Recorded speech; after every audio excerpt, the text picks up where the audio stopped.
We're being joined by veteran lawyer and political analyst Sten Golb, joining us live from California. So thank you so much for joining us.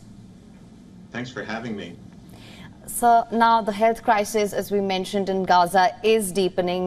Prime Minister Benjamin Netanyahu is adamant that infants can be evacuated despite there being no apparent safe passage at the moment from reports that we have read. What would you say at this point is the end game here? What are Israel's operations? Do you think these are justified at the moment? Boy, the first thing I'd say is I almost wish you folks hadn't asked me to appear on your program today, because this is such a tough, complicated question. Nevertheless, I appreciate the opportunity to talk with you. Look, if the hospitals didn't have military complex tunnels under them, why would these Hamas soldiers or militants or terrorists, you could say, be gathered around them and be so fiercely protecting them and fighting there? I think Israel does have a valid case, it seems, based on the preliminary information we have, verified partly by U.S. intelligence sources, that the major hospitals in Gaza City have been used as military bases, or rather the tunnels under them, the elaborate tunnel complexes under them, have been used to store weapons as command posts, as communication posts for Hamas. So I think Israel has, in a sense, a legitimate need to clear out that entire area, even though it's coming at tremendous cost. I think whatever guilt or responsibility we assign to Israel, we have to assign at least equal or greater responsibility for Hamas for doing something that many armies would never dream of doing: hiding in hospitals, using hospital patients and doctors and medical staff and nurses as human shields. So that's just a horrible situation. The end game, I don't think even Netanyahu knows. I don't think Biden knows. I don't think the Hamas leadership knows, because a lot remains to be seen. A lot remains to unfold.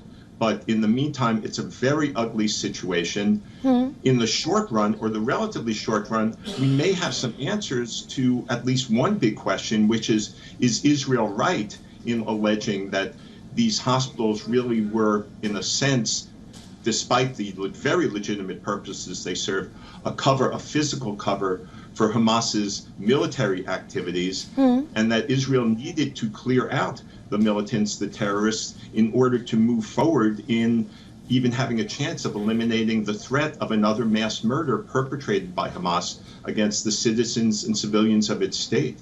Mr. Golb, you mentioned about the civilians paying a high cost of this war, and I would like you to tell me about the international condemnation and continuous diplomatic efforts that seem to put pressure on Israeli side here, but it seems to have very little impact on ground. Now, what would you say the end game here is, considering that the scale of human destruction is at its highest and the humanitarian crisis continues to deepen?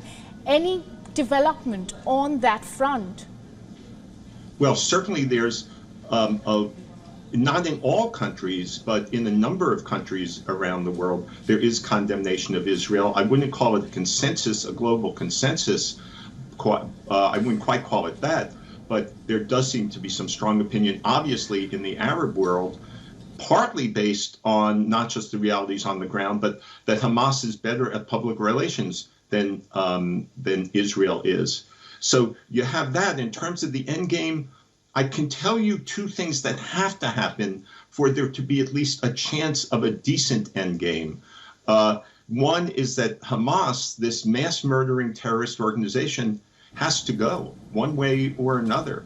The other is that Netanyahu and his radical racist political allies in his government, who have abused Palestinian rights, even much more in the West Bank than putting aside the recent fighting in Gaza, have to go as well. These are two fundamental obstacles to even having the possibility of peace, to having the possibility of a two-state solution at some point down the line.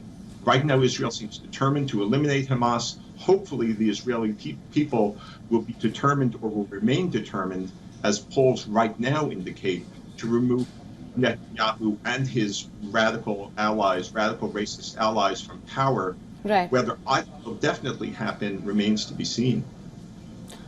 So also, Washington had first said that Israel had agreed to tactical pauses in this war. However, that doesn't appear to be the case anymore. What would you say are the prerequisites for there to be any sort of effective tactical pause? In fact, what would you say it would take at this point for aid, water, fuel to enter Gaza? Well, there do seem to be, whether or not we call it a tactical pause, there do seem to be daily pauses in which some people are making their way south from northern Gaza to southern Gaza. That in and of itself is a horrible situation, but there do seem to be some, at least short pauses every day. And there are, the largest aid convoy coming into Gaza, I believe, came in today. Let's keep in mind as well that Hamas must have resources in terms of fuel, in terms of food, in terms of water to sustain its fighters.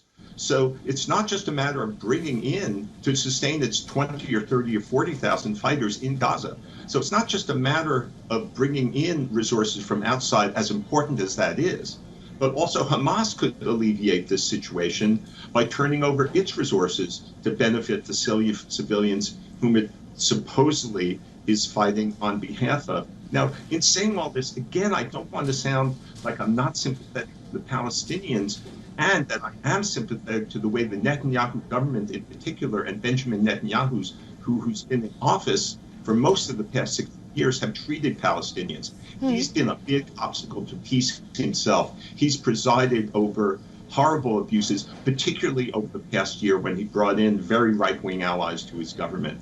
But I don't want to let Hamas off the hook for its responsibility for what's going on, and even for the Israeli attacks that are trying to clear out the forces that perpetrated mass murders on Israeli civilians barely a month ago. All right. Mr. Golb, thank you so much for joining us on World Day. Always a pleasure to have you with us. Thank you for having me.